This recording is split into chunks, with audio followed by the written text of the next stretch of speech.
Kowalski did not smile when she walked in. She set her kit bag down next to the door. Not in the corner, not under the rack. Right next to the door, and every man in the room noticed it. Nobody said anything yet. They were still sizing her up the way soldiers do, cataloging details without appearing to look.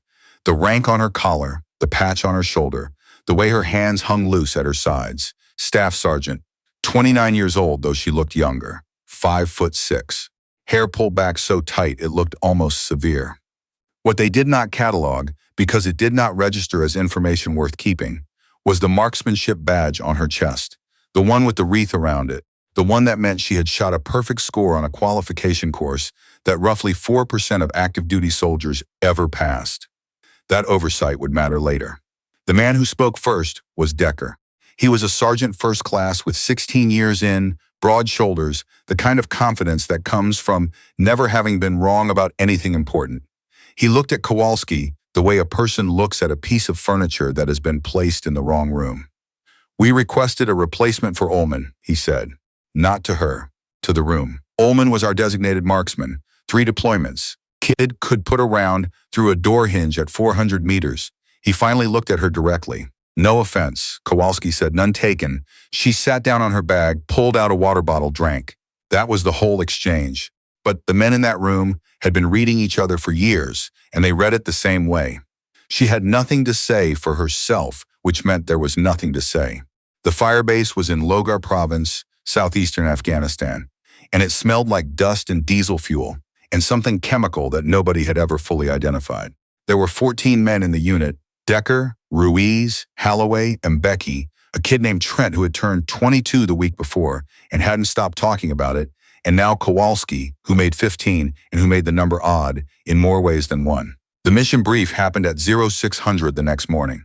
Captain Stroud laid it out on a laminated map, a village called Char Asiab, 12 kilometers southeast, where a local informant had flagged unusual vehicle movement over the past 10 days.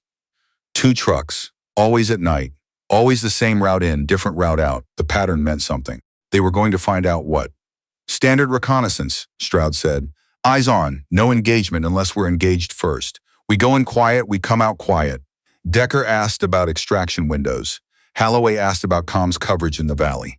Trent asked whether they were taking the Humvees or going on foot, which prompted Ruiz to give him a look that communicated several things without words.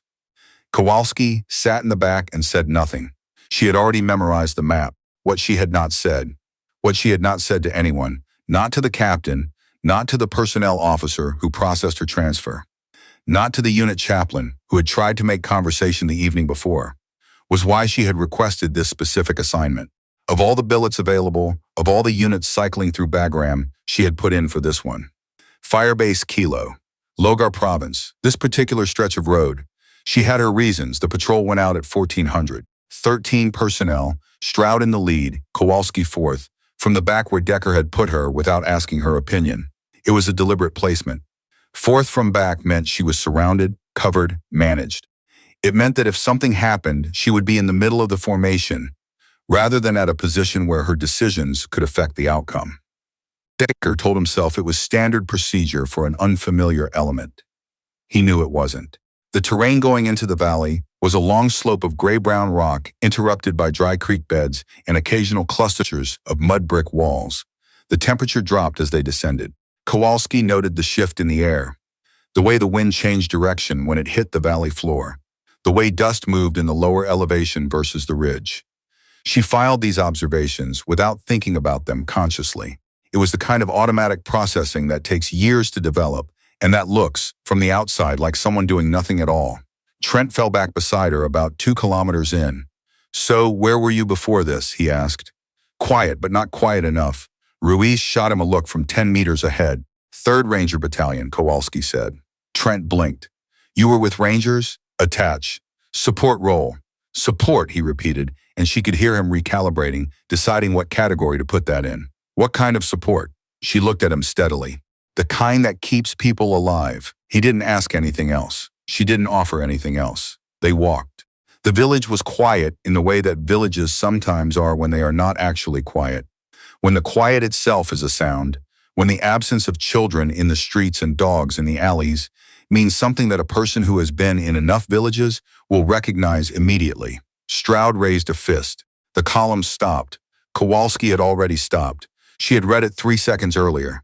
They held position behind a low wall on the northern edge of the village. Stroud conferred with Decker in low voices. Mbeki was on the radio, checking in with Firebase. Holloway had his rifle up, scanning the roof lines. Trent was doing the thing where he breathed carefully and tried not to look like he was breathing carefully. Kowalski unslung her rifle, an M110 SAS, semi-automatic 20-round magazine, and settled it against her shoulder. She was not aiming at anything. She was looking through the optic the way a person looks through a window, cataloging what was there. The angle of the light, the shadow under the second-floor overhang of the building on the eastern side of the main road. The way that shadow was too dense, too uniform, not the kind of shadow that afternoon sun makes when it falls across an empty space. She was still looking at the shadow when the first shot came. It came from the north. It hit the wall 3 feet to Stroud's left and sent a spray of mud brick into the air. For 1 full second, one long, strange second, nobody moved, and then the world broke open. The contact was from 3 positions: north rooftop, northeast alley, a window on the eastern building. 6 or 7 personnel, maybe more, firing in a coordinated pattern that meant this was not opportunistic. They had been waiting. The patrol had walked into something that had already been set up, which meant the informant who had flagged the vehicle movement had been used to bring them here, and which meant that someone knew they were coming. Stroud was behind cover. Decker had pulled Trent down behind the wall. Ruiz and Mbeki were engaging the north position. Holloway had been hit, not badly, but he was down. Ruiz yelling at him to stay down. Holloway arguing that he was fine, which meant he probably was. Kowalski moved left. Nobody told her to move left. Nobody gave her an assignment. She moved left along the wall, staying below the parapet, until she reached the corner where the wall met the old storage building. From that angle, she had a sight line to the northeast alley position that no one else in the formation had. She pressed into the corner, brought the rifle up. The man in the alley was partially obscured by a metal door that had been pushed open as cover. She could see his right shoulder and the barrel of his weapon and the upper portion of his left boot. She adjusted her position 2 inches, took the slack out of the trigger. The shot broke. He went down. She was already moving. Not retreating, moving. She crossed behind the storage building at a low run, came out on the other side at an angle that gave her the eastern window. The fire from that position had been accurate and persistent, and it had been pinning Decker and the captain against the wall. She found the window in her optic, found the silhouette behind it, held 1 beat for the wind. The shot broke. The fire from the eastern window stopped. The third position, north rooftop, was the difficult one, 40 degrees of elevation, partial cover behind a low parapet. The person up there was moving, not staying fixed, which was smart. Kowalski tracked the movement pattern for 6 seconds. It was regular. The same 2-meter shift, left to right, pause right to left. 6 seconds apart, she settled, waited. The shot broke on the second beat. The rooftop went quiet. The whole engagement had lasted 4 minutes and 20 seconds. Holloway had a graze on his forearm. Trent had a bruise on his knee from where he'd gone down behind the wall. Everyone else was unhurt. Kowalski was back in formation before Decker fully processed what had happened. He stood at the corner where she'd taken the first shot and looked at the distance to the alley. He did not say anything for a long time. Ruiz came up beside him and looked at the same thing. She moved on her own initiative, Decker said finally. His voice was flat. Ruiz looked at him. Yeah, he said. She did. There was something in Ruiz's tone, not challenge, something more patient than challenge, the tone of a person who is waiting for someone else to catch up.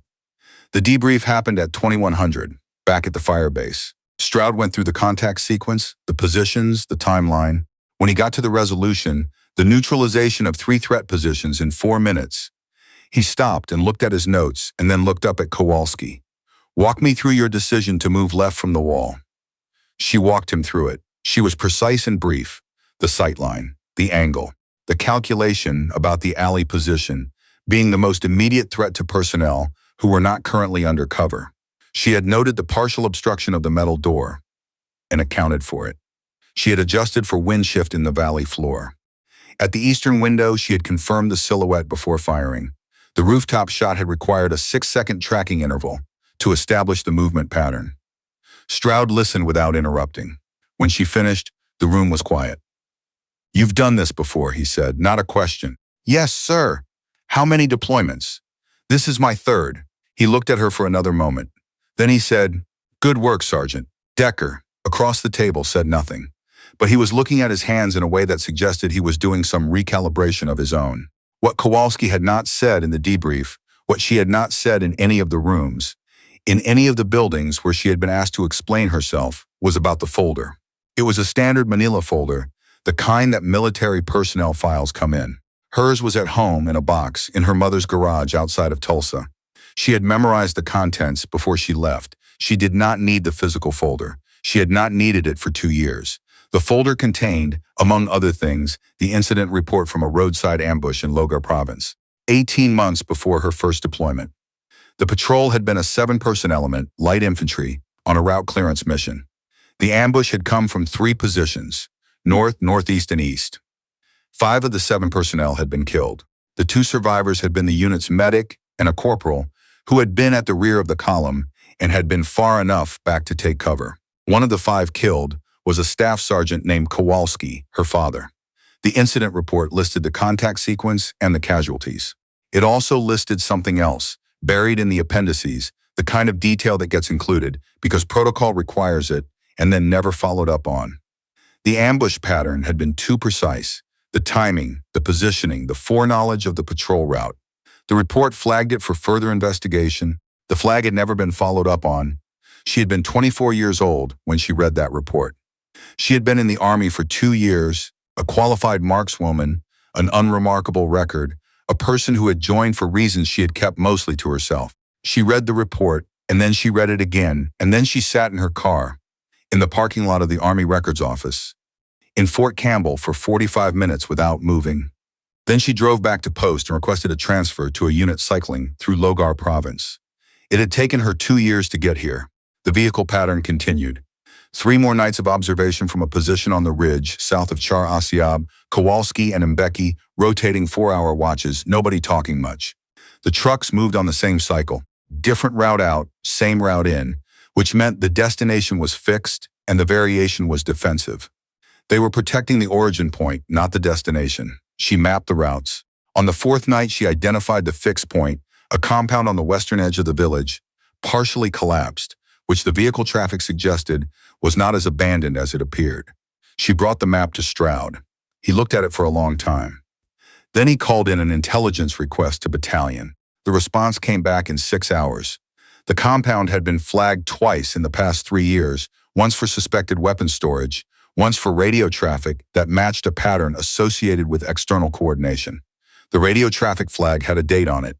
The date was 2 months before her father's patrol. She sat with that information for 1 night. She did not sleep.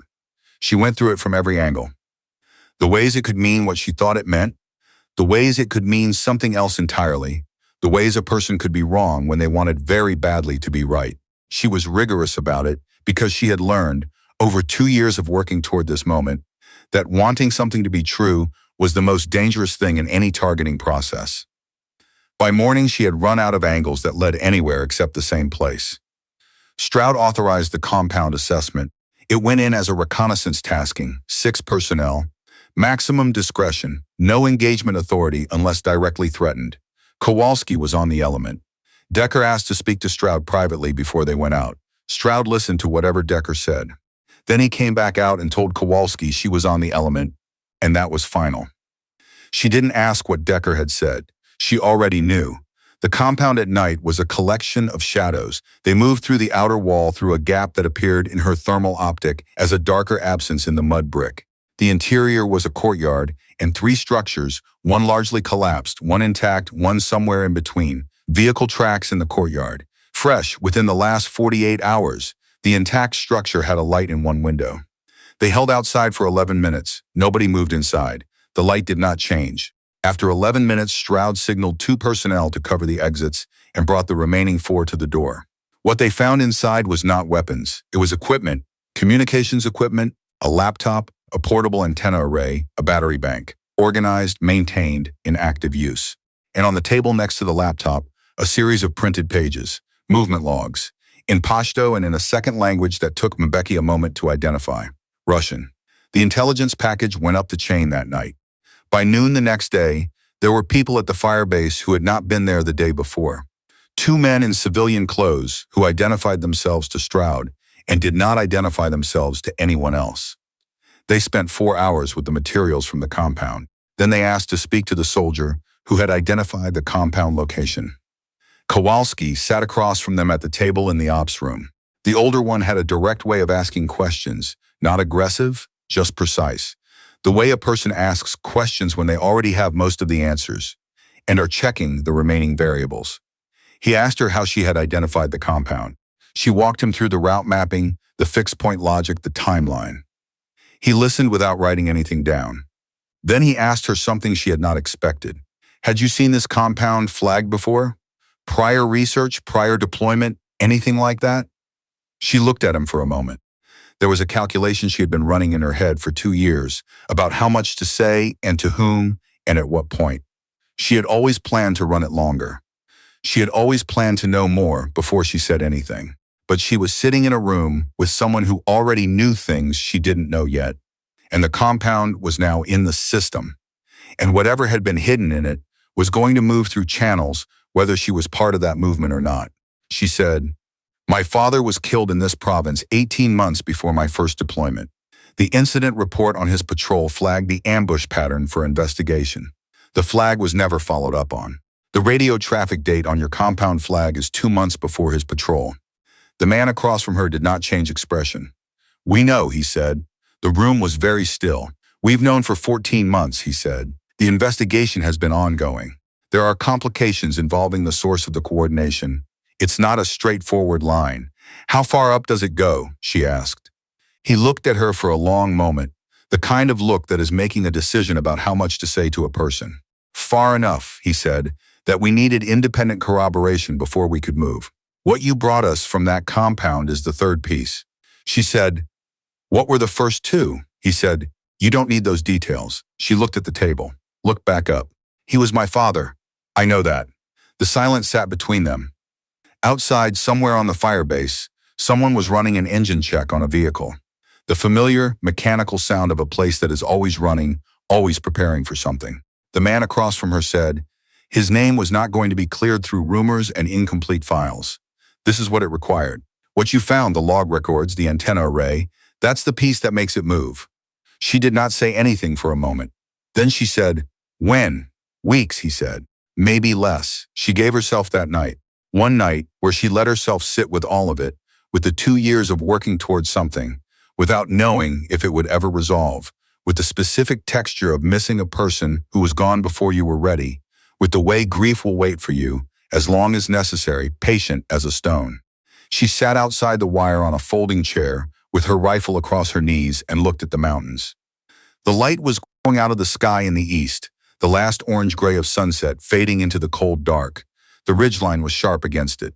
Below, somewhere, the valley that had already taken so much. She thought about her father the way she almost never let herself think about him during operations. Not the staff sergeant, not the patrol element, but the man. The way he made coffee wrong every time, and was certain he was making it right. The way he had taught her to shoot on a lease outside Tulsa when she was 11.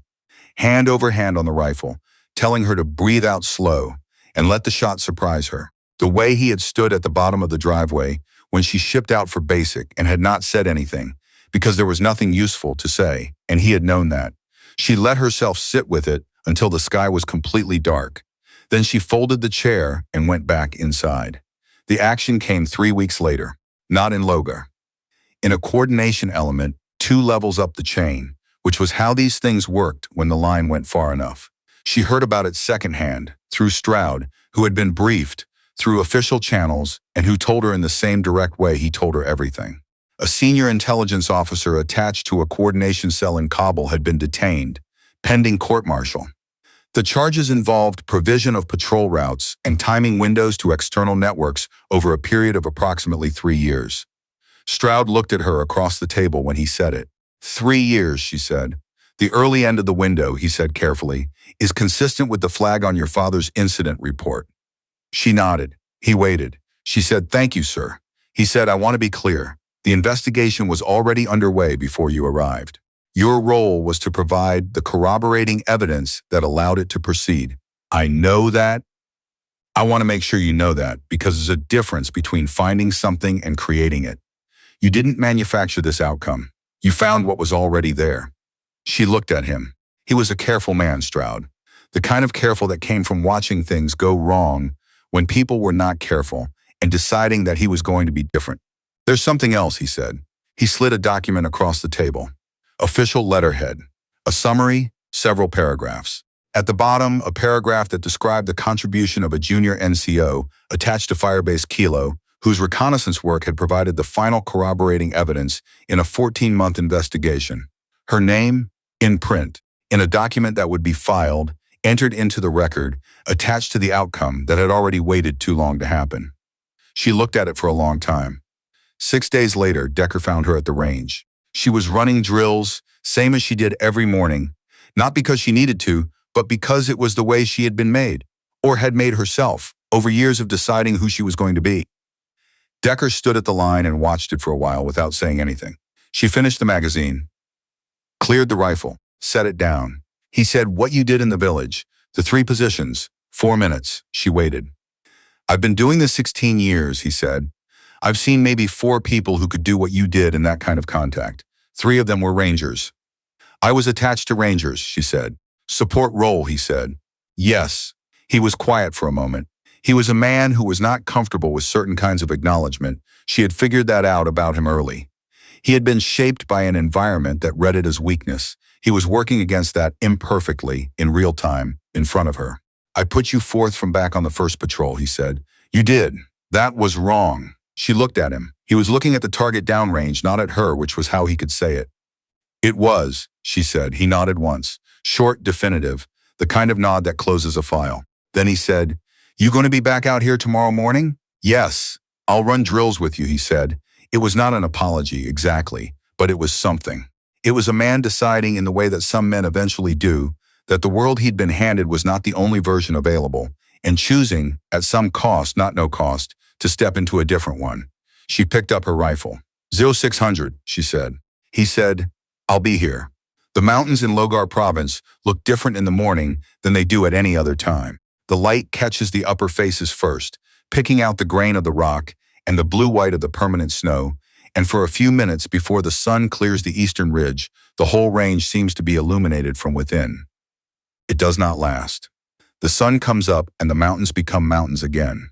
But in that window, something in the quality of the light makes the distance feel navigable, makes even the things that have cost the most feel like they were part of a path that was going somewhere all along.